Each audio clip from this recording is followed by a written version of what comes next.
All right, I'm going to start talking about common multiples today. Yay. Tomorrow we start adding fractions with unlike denominators. Yay. You're going to need to know how to do common multiples, or more likely least common multiple, in order to add fractions with unlike denominators. Now last year you learned to add them with like denominators. And we've talked a little bit already about adding them with unlike denominators. So first type of question you may see is it might say list the first three common multiples for 3 and 4. So if I give you, and it says the question asks you to use the first three common multiples of 3 and 4, think of a multiplication chart. Think of a multiplication chart, which you all have in your journal.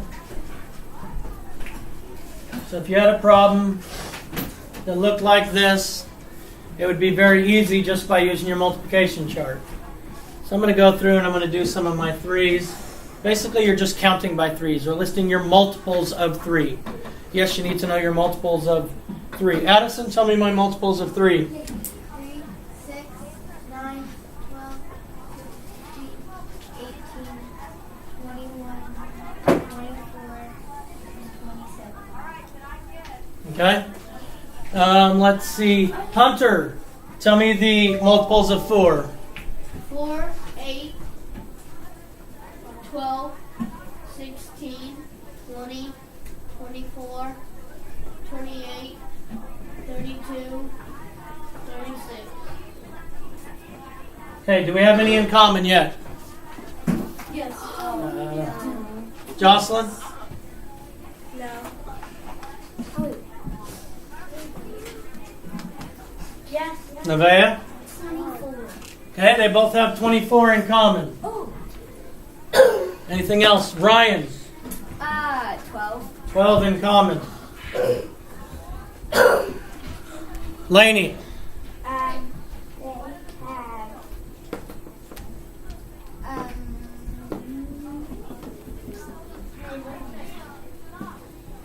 They have no. Nothing else yet. But if we kept going,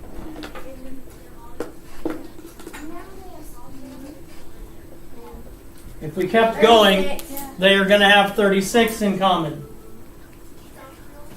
Now let me ask a question. Alexander, Yes. how many common multiples of 3 and 4 do you think there will be if we kept going? Infinite. Since Infinite all numbers. infinite. Good. If we kept going, listing the multiples of 3 and the multiples of 4, we would have an infinite number of common multiples. So there will never be a question that says list all of the multiples of anything. You can't do it. It would take you the rest of your life. And nobody wants to spend the rest of their life listing multiples. Now, if we talk about the least common multiple,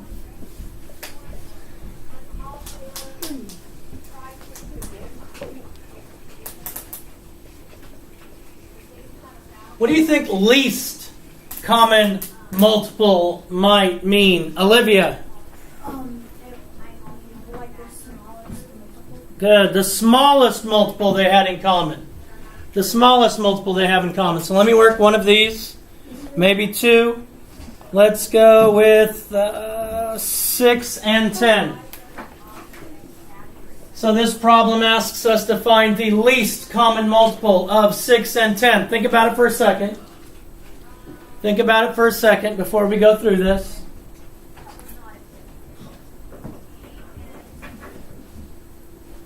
Think about it for a second before we go through this. Reuben, what do you think the least common multiple for 6 and 10 would be?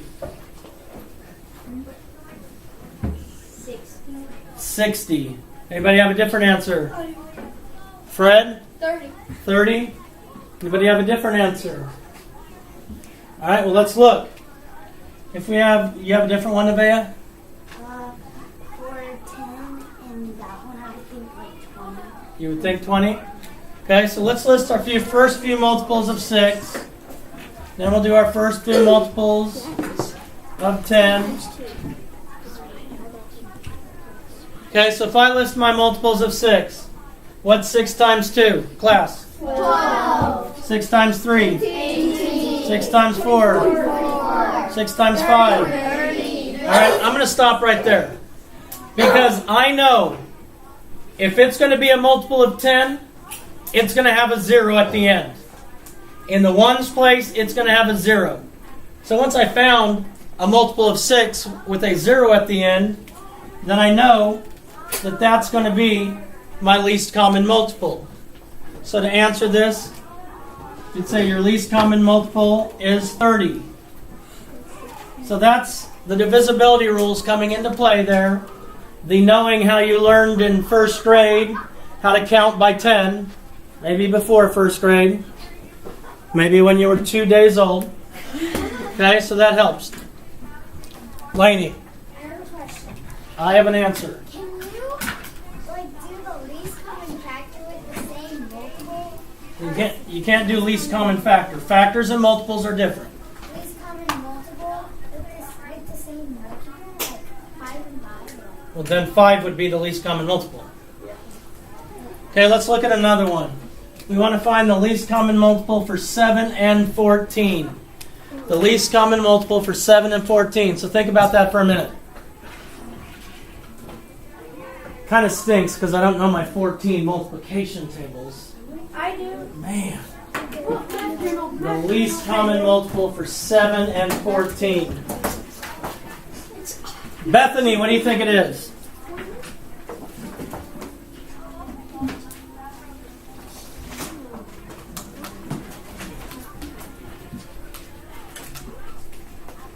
Salon. 14. Again, our multiplication chart comes in handy here. And my suggestion is when you have to find least common multiples, I always start with the smallest one. Because the smallest one, the biggest one might have the smallest one as a multiple. So if I listed my multiplication 14, look, I have 14 and 14 there. So my least common multiple is 14. Okay? So they're pretty easy. When we start adding fractions tomorrow with unlike denominators, you're going to have to be able, and I mean have to be able, to multiply or to find least common multiple. There'll be questions tomorrow that you'll have to find least common multiple. Yay! And so on and so forth. Yay! So, Alexander, you had a question? No, I was just asking, are we going to do finding the greater number with unlike denominators? We're going to find the least common multiple with unlike denominators. When you have to simplify, you use the greatest common factor. With fractions, like, are we going to find the greatest Common factor? like comparing them? We may. We may. Because I know a good method. Don't say butterfly. That's illegal. What? That's illegal. Butterfly.